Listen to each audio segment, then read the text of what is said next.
বন্ধুরা, good morning, welcome to my channel. আর আজ হলো সরস্বতী পুজো, তাই শুভ বসন্ত পঞ্চমী। আর আজকের দিনে সকাল সকাল আমি স্নানটা সেরে নিয়েছি। আর ছেলে এখন ঘুমাচ্ছে, তো ও যতক্ষণ ঘুমাবে ততক্ষণ আমি বাড়ির পুজোটাও সেরে নেব। আসলে বাড়িতে আমি কিন্তু সেইভাবে পুজো করি না। আমি এমনি বাড়িতে একটা ছোট্ট সরস্বতীর মূর্তি আছে, তাই আমি 5 রকমের ফল আর মিষ্টি দিয়ে আর ফুল দিয়ে একটু পুজো করে নিই। কারণ আমাদের না এখানে টাউনশিপে একটা বাঙালি কমিউনিটি আছে, তো ওখানেই পুজোর অ্যারেঞ্জমেন্ট করা হয় ক্লাবের থেকেই। তো আমরা না ওখানে গিয়েই পুষ্পাঞ্জলি দিই। আর সকালে ওখানেই খাওয়া দাওয়া করে আসি, ভোগ খাওয়াই, আবার রাত্রেও হয়। তো ওই জন্য সকালে আর ঝামেলা থাকে না কিছু রান্না বান্না করার, ওখানে গিয়েই পুষ্পাঞ্জলি দিয়ে একেবারে খেয়েই চলে আসি। তাই বাড়ির পুজোটা আগে সেরে দেন ছেলেকে আমি ওঠাবো, তারপরে ওকে স্নান করিয়ে আমি দেবাশিস আর ছেলে একেবারে বেরিয়ে যাব মন্দিরের দিকে। আর সব থেকে খারাপ কি লাগলো জানো, মানে কুল তো পাওয়া যায় ঠিকই, কিন্তু এবারে কুলটাও পাইনি, তাই অন্য 5 রকমের ফল দিলাম।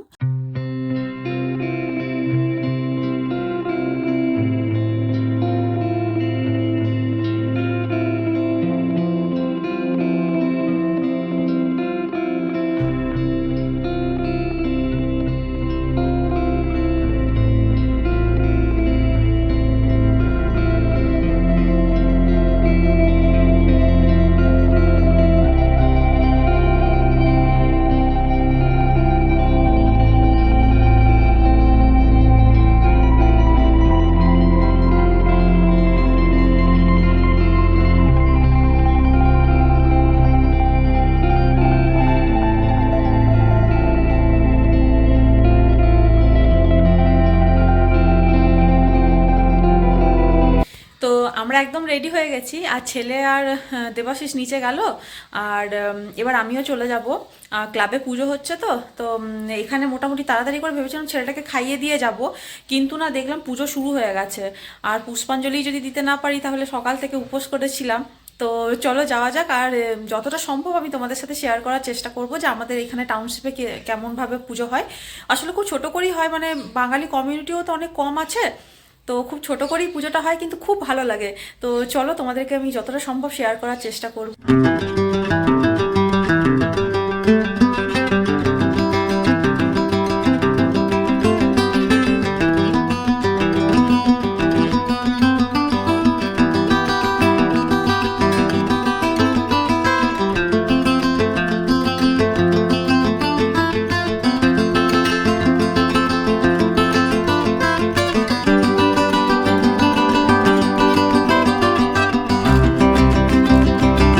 আমরা তো পুজোর জায়গায় পৌঁছে গেছি। আর দেখি গিয়ে পুষ্পাঞ্জলি তো স্টার্ট হয়ে গেছিলো। একটা ব্যাচ তো পুষ্পাঞ্জলি দেওয়াও প্রায় হয়ে গেছিলো, আমরা সেকেন্ড ব্যাচে দিলাম। তো যাই হোক, পুষ্পাঞ্জলি দিয়ে নিলাম আর খুব আনন্দ করেছিলাম। আসলে এই মথুরাতে থেকে মানে বাংলা কথা তো বলা হয়ই না, কারণ আশেপাশে সকলেই নন বেঙ্গলি। তো কি সবসময় হিন্দিতেই কথা বলতে হয়। তো এই ধরনের ছোট ছোট প্রোগ্রামগুলোতে গেলে না একটু বাংলা কথা বলতে পাই।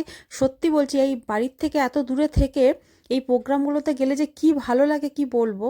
তাই এই যে আমরা সবাই চলে গেছি আর সবার সাথে দেখা হয়েছিল, খুব ভালো লাগলো। তবে আজকে যেখানেই থাকি না কেন, একটা কথা না বললেই নয়, আজকের দিনটাতে না বাড়ির পুজোটাকে ভীষণভাবে মিস করি। সত্যি কথা, খুব মন খারাপ হয়ে যায়। মানে আমাদের গ্রামের বাড়িতে 3-4 ধাপে আমরা পুষ্পাঞ্জলি দিতাম। আসলে আমরা 6 ভাই বোন, তো ঠাকুর ঘরটা ছোট্ট মতো।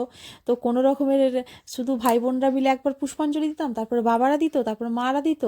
তো এইভাবেই অনেক, মানে খুবই মজা হতো। সকাল থেকে উঠে রান্না শুরু হয়ে যেত, মা জেঠিমারা রান্না করতে শুরু করে দিত, কারণ পরের দিন সিজনো রান্নার জন্য। আর বেশি মেম্বার যেহেতু, তো একটু আগে থেকেই শুরু করতে হতো। মা শাড়ি পরিয়ে দিত, আর জেঠুমার হাতের ওই সিজনো, ওহো, ওই স্বাদ আর কোনোদিন পাবো না। তো যাই হোক, কিছু করার নেই। আর সব থেকে হাস্যকর বিষয় হচ্ছে, আমাদের যিনি পুরোহিত মশাই আসতেন, তো উনি অন্য গ্রাম থেকে আসতেন। তো উনি একটু লেটেই আসতেন, আর উনি যখন আসতেন তখন সবাই মিলে না ওনাকে নিয়ে টানা হেজড়া করতাম। সবাই বলতো, কেউ বলতো আমার ঘরে আগে, কেউ বলতো আমার ঘরে আগে পুজো করবেন। তো যাই হোক, উনি এসে পুজো করে দিতেন। আর এই পুষ্পাঞ্জলি বলাতে একটা কথা সত্যি খুব মনে পড়ে গেল, খুব হাসির একটা ইনসিডেন্ট। তো বললাম না যে আমরা ভাই বোনরা মিলে একসাথে পুষ্পাঞ্জলি দিতাম, আর আমি সবার ছোট ছিলাম। এবার পুষ্পাঞ্জলি দেওয়ার সময় লাস্টে ওই একটা কথা বলতে হয় না যে তুমি নাও মা পুষ্পের ভাগ আমায় দাও মা বিদ্যার ভাগ। তো সেই টাইমে আমাদের মধ্যেই কেউ একজন বলে দিয়েছিল যে তুমি নাও মা বিদ্যার ভাগ আমায় দাও মা পুষ্পের ভাগ। তো ব্যাস, এটা বলার অপেক্ষা আর রাখে না, সকলে আমাকেই ধরেছিল যে তুই বলেছিস। কিন্তু সত্যি ওই কথাটা কিন্তু আমি বলিনি, দাদাদের মানে দাদাদের এখনো পর্যন্ত বুঝিয়ে আমি পারলাম না যে ওই কথাটা আমি বলিনি। আর ওরা কিন্তু সেই ধরেই আছে যে তুই বলেছিলিস। তাই এখনো অবধি যে যেখানেই থাকি না কেন, সকলের কিন্তু ওই একটাই কথা যে ওই টাইমটাতে সকলের একবার হাসি বেরিয়ে যায় ওই মন্ত্রটা বলার আগে। আর সবারই মাথাতে মানে আমার কথাটাই আসে যে আমিই বলেছিলাম, যেহেতু আমি তখন ছোট ছিলাম সবার থেকে। তবে এটা নিয়ে সত্যিই খুব কন্ট্রোভার্সি, মানে আমি বলিনি, আর এটা আজ অবধি আমি ওদেরকে বুঝিয়ে পারলাম না যে এই কথাটা সত্যিই আমি বলিনি।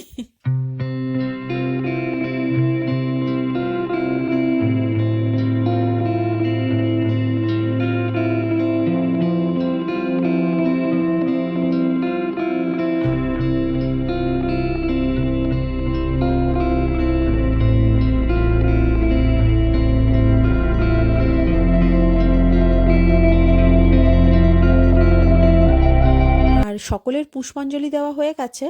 আর আমাদের গ্রুপের এই যে এক খুদে সদস্য এখন হাতে খড়ি দিচ্ছে, তো কি সুন্দর এবিসিডিগুলো লিখে নিচ্ছিল, খুব ভালো লাগছিল। ঠাকুরমশাই বলে দিচ্ছিলেন আর ও টুকটুক করে লিখে নিচ্ছিল।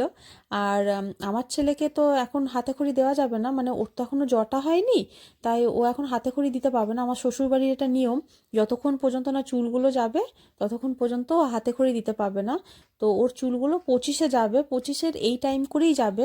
তো যদি সরস্বতী পুজোর আগে যায় তাহলে ও পরের বছর দিতে পারবে, তা না হলে 26-এ ও হাতে খড়িটা দেবে।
আর এবার আমরা ভোগ খেয়ে নিলাম আতপ চালের খিচুড়ি, বেগুনি আর লাবড়ার সবজি, আর একটু চাটনি, পাঁপড়, পায়েস, ব্যাস। আর ছেলে একটু পায়েস খাচ্ছে কারণ ওকে তো ঘরে গিয়েই খাওয়াবো।